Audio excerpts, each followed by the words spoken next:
Hello guys, সবাই কেমন আছেন? তো আজকে আমি চলে যাচ্ছি আমার এক ফ্রেন্ডের বাসায়। ওর বার্থডে ছিল, তার জন্যই ওকে উইশ করার জন্য যাচ্ছি। আসলে আমার মনে ছিল না আগের দিন, তার জন্য যেতে পারিনি।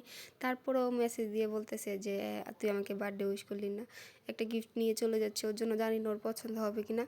তারপর ও মেসেজে যখন বলতেছে যে আমাকে উইশ করলি না, তারপরে বললাম সরি, মনে নেই। তারপরের দিন আমি চলে গেলাম আবার ওর জন্য বার্থডে গিফট নিয়ে। তারপর ওর বাসায় গেলাম। দেখেন, আপনারাই দেখেন আমাদের কথা। বাসায় যখন গেলাম আপনারাই শুনেন। আরিয়া,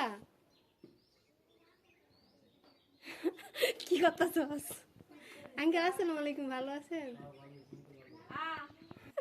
যা ভিডিও দিস না। গোসল করস? আমি প্রতিদিন গোসল করি তার মতো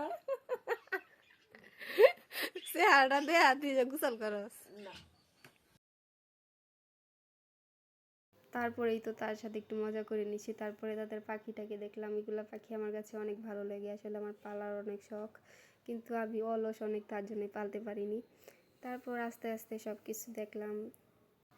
তাদের অনেক মিস করি। তারা হয়তো অনেকের বিয়ে হয়ে গেছে, অনেকে আমাদের থেকে দূরে সরে গেছে, কিন্তু তাদের অনেক মিস করি।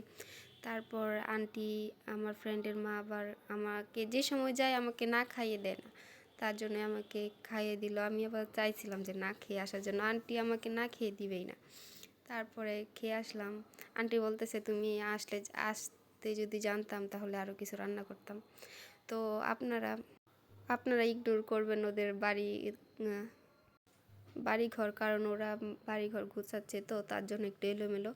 তো আমি আস্তে আস্তে চলে আসলাম। আর আপনারা কোনো বাজে কমেন্ট করবেন না, ওর বাসা গুছাচ্ছে তার জন্যই একটু এলোমেলো। তার আসার সময় কয়টা পান নিয়ে আসলাম আমার জন্য। তারপরেই তো আস্তে আস্তে চলে আসলাম। তো আপনারা সবাই ভালো থাকবেন আর আমার জন্য দোয়া করবেন সব সময়, যেন আমি ভালো থাকি। ভয়েসটা প্লিজ ইগনোর করবেন, কারণ আমি ভয়েস দিতে ভালো লাগে না, আর আমার ভয়েস কেমন জানি শোনা যায় আমার কাছে। আর এই তো আমাদের মোস্ট ফেমাস পাগলা মসজিদ। তো সবাই ভালো থাকবেন, আমার জন্য দোয়া করবেন। আল্লাহ হাফেজ, টাটা।